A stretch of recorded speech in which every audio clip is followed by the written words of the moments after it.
Hello ladies and gentlemen, I have no intro for this video, I'm not gonna lie, so I'm just gonna open this elite casket and get a third age. Here we go. Scam game, oh, okay, never mind, it's time for purples, and not these sweets, actual purples. You know what, never mind. I have this master casket as well, it's content, okay, let's open this bad boy up and see what we get. Oh, it's a mimic. Okay, I have to do that. I promise you guys we're gonna get to the purples after this. Wow, that was a hassle and a half. I don't know why this took me so long. Okay, and the mimic is... What? Excuse me? 15 manta rays. Okay, I'm done with this. Let's roll the purples. Okay, Beebs, it is good to see you once again. It has been so long. Well, okay, it's been 48 hours since my last upload, but you know what I mean. Let's talk about Rage 3 while I'm getting covered in purples. And no, that is not a metaphor for something else, you dirty-minded animal. First things first, let's get the most important and demanded answer out of the way. Kriibus, how much money you made in 1 month of doing Rage 3? Good question. Let's put it this way. Before Rage 3 was released, my bank value was 25 million GP. It was mainly because I gave all my money away in giveaways, but mostly because I'm not a good player. Now my bank value is almost at 600 million GP. It sways a lot depending on what the GE prices are that day, which has been one of my biggest problems in the last month. Like, I bought my grassy rapier for 200 million GP a month ago and sold it for 105 million GP just like that. Minus 100 million GP gone. Poof.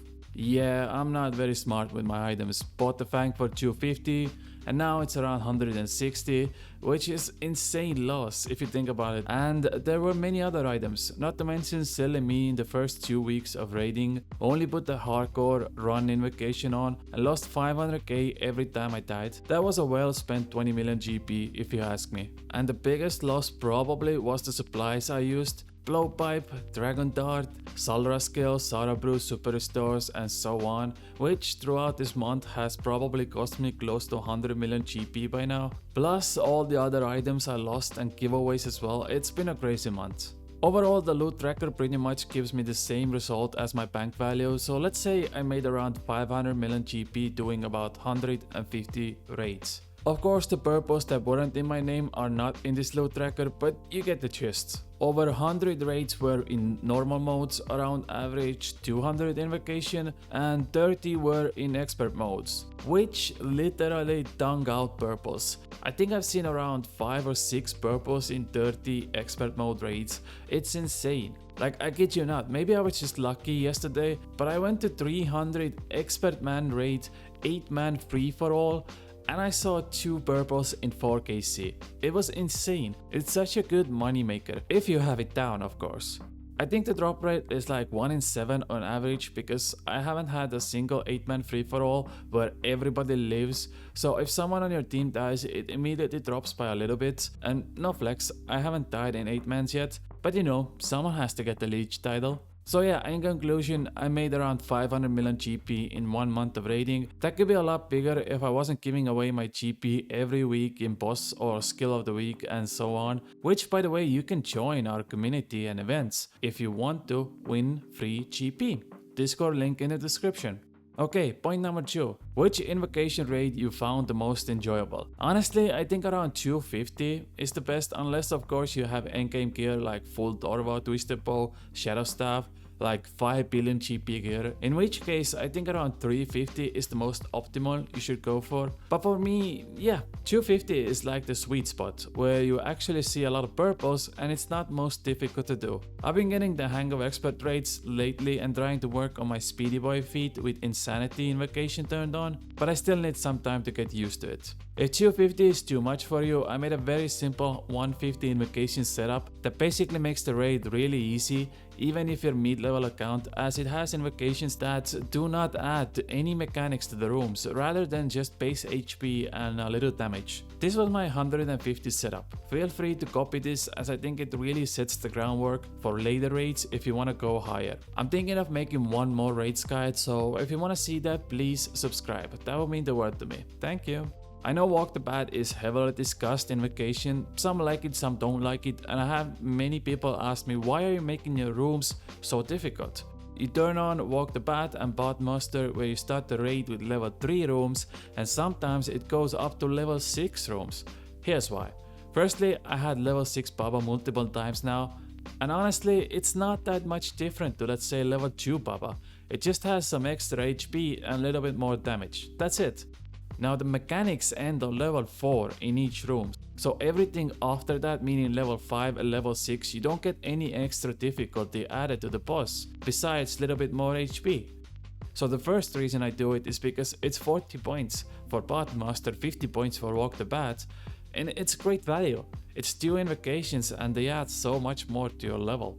And the most important reason why I do it is because damage during the entire raid matters so much. What I mean by that is at the end of the raid, when you go look at the scoreboard, how much damage you've done is considered in when you get in purples. So the reason why I add in Pathmaster and Walk the Path is because it offers me almost 2000 extra damage during the raid without any significant downside, and I don't have to use Insanity now. The good people of RuneLite Loot Tracker plugin and the old school RuneScape wiki came together to crowdsource purple drop rates, and they all came to a conclusion: the players who dealt more damage in either solos or teams got unique drops more often than players who had their rooms level set at 0. For instance, if you look at this graph, if you dealt 10.5k damage during the raid versus you dealt around 12k damage during the raid, your chance of getting a purple goes up by 2%.